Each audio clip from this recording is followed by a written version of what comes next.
Welcome once again second years with a new grammar part which actually deals with the describing a process. This is being included in your syllabus to make you sure about your own fluency in the language, as well as to make you quite good in writing a paragraph, at least a paragraph. So, and it is from your own, it should not be like copied, or you could mug up and just interpret on that, or you can produce it on the examination or answer sheet. Okay, so in the examination we don't know what type of the describing a process they will give you, but you should know that like how to write it down a process. Describing a process. Describe means to give in detail about the process. So here is that the definition I have given as presenting various steps involved in a relatively simple activity. The various steps whatever we take in presenting any simple activity, that is known as describing a process. So in the examination they may give you any two process which you have to select any one and you have to describe it in detail. How to describe, what to write down, that will discuss it out in key points. Okay. Now first is use simple present tense as actions are universal. Use simple present tense because the actions which you are teaching to others, which you are showing to others, are the universal ones. Universal means which is common for all. It is not about something like suppose just take the example of making tea. In describing a process, normally they give like this: describe the process of making a cup of tea. So a cup of tea can be made by overall, you can say, population, or in the overall world in the same way. Either you can dip the bags or you can prepare the tea on the stove. So how do you prepare is normally the actions are similar, the steps involved are the common. So that type of the thing which is common among all, which is normally all the people followed the same, that is known as universal. So while describing the process we have to use the simple present tense because we are describing a universal action which is common to all. Imperative sentences are commonly used. That means we have to use the imperative sentences. Imperative means either command or a request, like just giving instructions. Instructive way it should be there, like the example being given, take a glass of water. Okay, here this example gives the actually justify these two sentences. One is it is using the simple present tense, and the second is it is an imperative sentence which is giving an instruction, a command or request, like that. Take a glass of water. Okay, so for preparing, as I said, for making tea, you need water, right? You need milk. So in the same way, take a glass of water, then put it into a bowl, or then put it into a vessel, like that. So this is where we don't need any type of the past tenses. We need only the simple present tense. And it depends what the question being asked. If the question being asked in a past tense, like how she did that work, so then you have to use the past tense. Otherwise, normally you have to use the simple present tense. Okay. Next is the passive sentences are also used. This is the second. After these two, the third point is passive sentences are to be used. That means the sentence should be in the passive voice rather than active voice, because in this particular we give importance to the process. Process means action. We are giving importance to the action, not to the performer, not to the doer. So obviously when we are giving importance to the action, it becomes the passive voice. The example being given as a spoonful of salt is added. Salt or sugar, whatever you wanted them to add. you can use this sentence, a spoonful of salt is added. Here giving importance to spoonful of salt which is to be added, not the person who is adding. We have to give importance to the action rather than the performer. Okay. Now next is, while describing a process, it could be better if you follow flow chart. If you remember, in the other like transforming data and non-verbal data, you must have already in your first year as well as in second year, you have got a thorough knowledge of flow charts, how the flow charts could be. Like one by one, it could come from one step to the other step, then other step to the third step, like it moves on one by one stepwise. So if you want, you can write down describing a process in a form of flow chart. So what will happen? It could be easier for you and it could make it very clear for the examiner as well as the other person to understand the process. So for describing the process, we can use the flow chart. But when we are using the flow chart, we have to remember that we have to give one heading. The heading is must.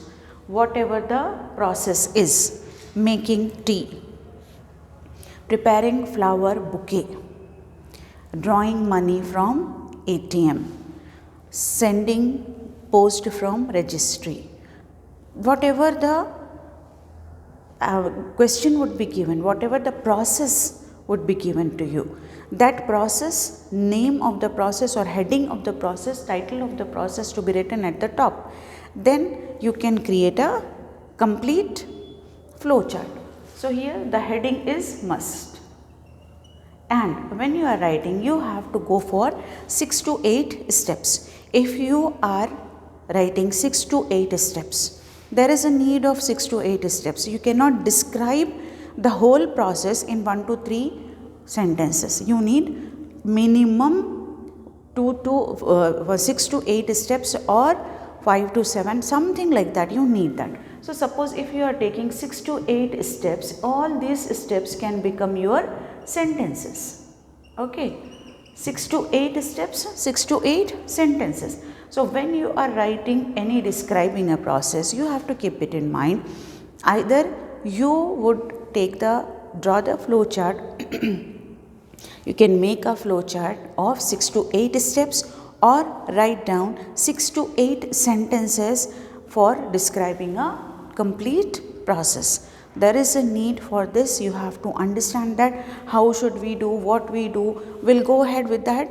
And if you do the practice of writing 2 to 3 describing a process, then definitely you can able to do it better, because you know that practice is necessary for doing everything. If you want to achieve good marks, I'm not talking about average marks, I'm talking about the toppers marks. If you want to go for that level, you have to do the practice a lot. And in the reader as well as in the study material, many of the describing a process being given and exercises are being given. If you write down from your own, then definitely you can get an idea that how to describe a process and how many sentences and how many steps it can be actually needed for particular process. Okay, now next is, just now I said action is given importance. So always remember, I haven't written here because already passive voice means used in passive, you have to use the passive sentences, that already means the action. But again, why I am mentioning it here is that because you should remember it out that the person who is doing is not important, the doer is not important, but the action which is performed over there, which actually you are describing, that is important. Okay, so these are the things, and I hope you have seen many of the during lockdown, or maybe now also you must have seen many of the things related to cooking. On YouTube you must have watched many of the recipes related to not only cooking. You must have seen that how to download some of the like songs to any other things, how to from YouTube to, or from from Instagram to your phone, from YouTube to your phone, how to get it into your gallery, all these things you have seen. And while you watch all these videos related to something, that you must have seen that they show it to you in steps, in certain criteria to be they followed. Like first click on this, then go to that site, then click on that, then download this, then move it on to this. Is called as describing a process, where you need to know the steps properly. If you see carefully, concentrate with the concentration, you definitely can able to perform the task in a better way. That is only a describing a process. So you must have checked it out, that about the recipes. As I said, many recipes being given, like how to cook so and so thing. So they'll give you all the ingredients. Okay, so many ingredients are required, these that, and with that only many of the people, they describe it in a very nice way, that they write down the cooking time, how much time is needed for cooking, and how many people it can serve, and what are the ingredients needed for particular recipe or particular dish to be prepared.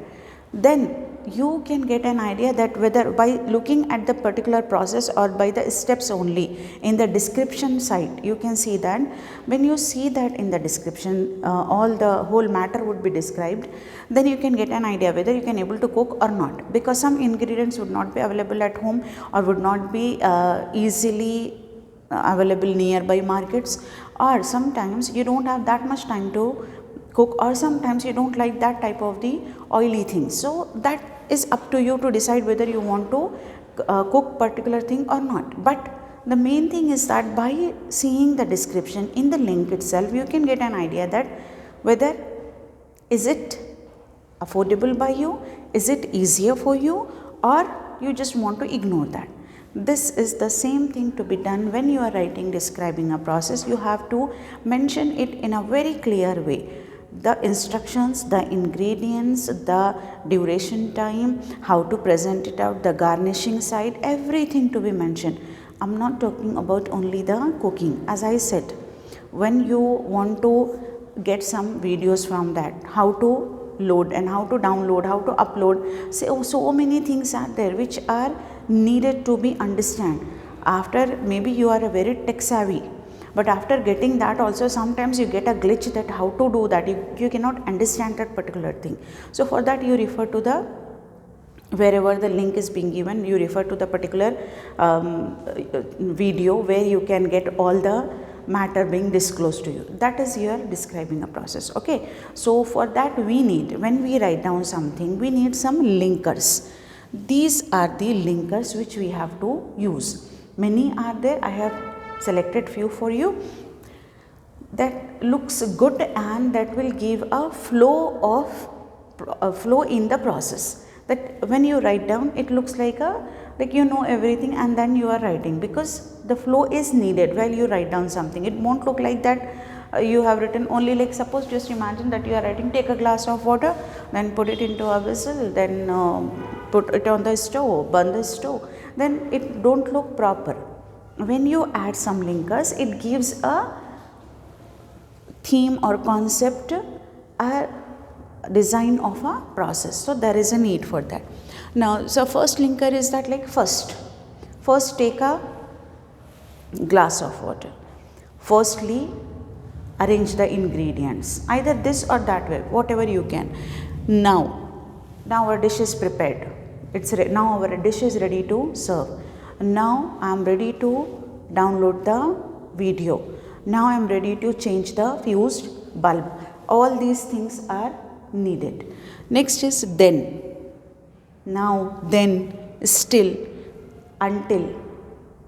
Check it out whether it is getting tender. If it is not tender, let it be on the stove. Still, it need 5 minutes to cook. Something like that, where you need to add these linkers. You have to understand, it doesn't mean that you have to add all the linkers at a time. You need to understand where linkers are needed and these linkers to be added at the requirement. Still, until, unless, later, subsequently, when, while, since, as soon as, similarly, finally, before. Subsequently, add sugar. Means afterwards, later on. You can go for later as well. Later, sprinkle something onto that. Okay. Or first check it out, electricity is cut off or not. That are the things which you have to keep it in mind, because when you are giving instructions to certain persons or describing a process, you need to link yourself to the other person. You have to make it sure that other person should understand your instructions. So for that purpose we need the linkers. So here, what is that? Describing a process means steps involved in describing a certain process, and for that proper presentation of the process we need the simple present tense, because it is normally we are taking the universal activity or the actions which are common among the all people.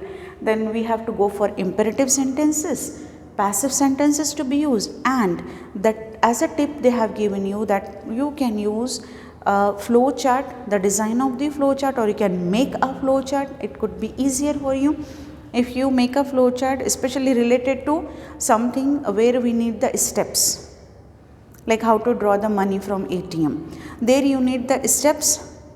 First, like stand in a queue or check the ATM where it is belonging to your own bank. If you are taking from another bank, if you are taking for continuously 3 or 4 times, your some amount will be deducted, charges will be there. So these things to be mentioned out very clearly. Standing in a queue, waiting for your turn, then when you go inside that, don't take help from others. Insert your ATM card, your PIN number should be there, language to be selected, all amount to be selected, all to be written in stepwise. And for that purpose, you should have to get aware of all those things, because if you don't know anything, then how can you describe to the other persons? So there is a need to first read as much as possible describing a process from your reader and from your study material, then practice it out of writing, then definitely you know that how to perform that particular describing a process. So I hope you have understood very well the process, the key points as well as the linkers. So in the next class we'll try to go for one of the practice for 1 or 2 describing a process, which I'll try to make it easier for you. So by the time, take care, have a nice day.